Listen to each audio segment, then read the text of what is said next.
สวัสดีเจ้าวันนี้เรามาปากับการพยากรณ์อากาศบริเวณภาคเหนือประจำวันเสาร์ที่ 5 เมษายน 2568 กันเจ้าก่อนอื่นเจ้าเราก็มาดูสภาพอากาศตีผ่านมากันก่อนนะเจ้าแต่ว่านี่ภาคเหนือของเราก็มีอากาศร้อนถึงร้อนจัดและมีฟ้าหลัวในตอนกลางวันโดยตีมีรายงานอุณหภูมิสูงสุดเจ้าแต่ว่านี่วัดได้ 40.1 องศาเซลเซียสตีอำเภอเถินจังหวัดลำปางเจ้า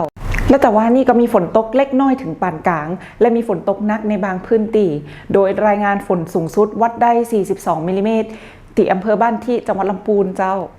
และแต่ว่านี่ศูนย์อุตุนิยมวิทยาภาคเหนือก็ได้รับรายงานผลกระทบจากฝนฟ้าคะนองและลมกระโชกแห้งในพื้นที่จังหวัดลำพูนอำเภอเมืองอำเภอป่าซางและอำเภอแม่ทาได้เกิดพายุฤดูร้อนลมกระโชกแห้งในพื้นที่ส่งผลให้บ้านเรือนของประชาชนได้รับความเสียหายหลายครัวเรือนและในพื้นที่จังหวัดเชียงใหม่เจ้าอำเภอแม่แตงก็ได้เกิดฝนฟ้าคะนองลมกระโชกแห้งส่งผลกระทบต่อบ้านเรือนประชาชนได้รับความเสียหายเจ้าและเราก็มาดูลักษณะอากาศทั่วไปของวันนี้เจ้าโดยตีความกดอากาศต่ำเนื่องจากความร้อนปกคลุมประเทศไทยตอนบนย่างขึ้นภาคเหนือของเรามีอากาศร้อนโดยทั่วไป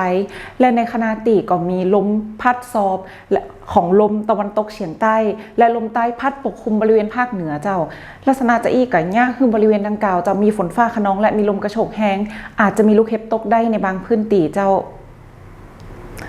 ต่อไปเราก็มาดูลักษณะอากาศแหม24 ชั่วโมงตั้งหน้าเจ้า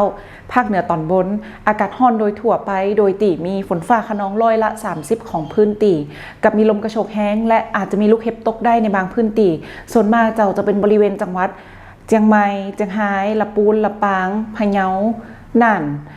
อุณหภูมิต่ำสุดคาดการณ์อยู่ที่24 ถึง 27 องศาเซลเซียสอุณหภูมิสูงสุด 36 ถึง 39 องศาเซลเซียสลมเป็นลมตะวันตกเฉียงใต้ความเร็ว 5 ถึง 15 กิโลเมตรต่อชั่วโมงเจ้าและภาคเหนือตอนล่างเจ้าอากาศร้อนโดยทั่วไปโดยที่จะมีฝนฟ้าคะนองร้อยละ 30 ของพื้นที่และมีลมกระโชกแห้งอาจจะมีลูกเห็บตกได้ในบางแห่งส่วนมากเจ้าจะเป็นบริเวณจังหวัดตากสุโขทัยอุตรดิตถ์พิษณุโลกและเพชรบูรณ์เจ้าคาดการณ์อุณหภูมิต่ำสุดอยู่ที่26 ถึง 28 องศาเซลเซียสอุณหภูมิสูงสุด 37 ถึง 39 องศาเซลเซียสลมเป็นลมใต้ความเร็ว 5 ถึง 15 กิโลเมตรต่อชั่วโมงเจ้าและสุดท้ายนี้เจ้าภาคเหนือของเราก็มีอากาศร้อนโดยตีจะมีฝนฟ้าคะนองและลมกระโชกแห้งและอาจจะมีลูกเห็บตกได้ในบางแห่งก็ขอให้พ่อแม่พี่น้องเจ้าแล้วมาระวังอันตรายที่อาจจะเกิดจากฝนฟ้าคะนองและลมกระโชกแห้งและอาจจะมีลูกเห็บตกได้ในบางพื้นที่โดยเจ้าและหากมีข้อสงสัยเกี่ยวกับสภาพอากาศสามารถสอบถามได้กับทางศูนย์อุตุนิยมวิทยาภาคเหนือได้ตีเบอร์โทรศัพท์ 0532777919 หรือสามารถติดตามข่าวสารผ่านทางเว็บไซต์ Facebook และ TikTok ของศูนย์อุตุนิยมวิทยาติดขึ้นได้ตามหน้าจอนี้เลยเจ้าและสำหรับวันนี้เจ้าก็ขอลาไปก่อนเจ้าสวัสดีเจ้า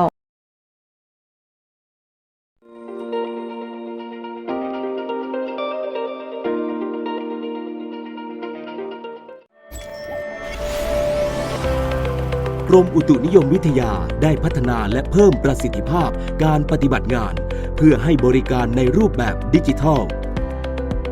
เพิ่มขีดความสามารถในการตรวจเฝ้าระวังพยากรณ์อากาศแจ้งเตือนภัยธรรมชาติล่วงหน้าได้อย่างแม่นยำ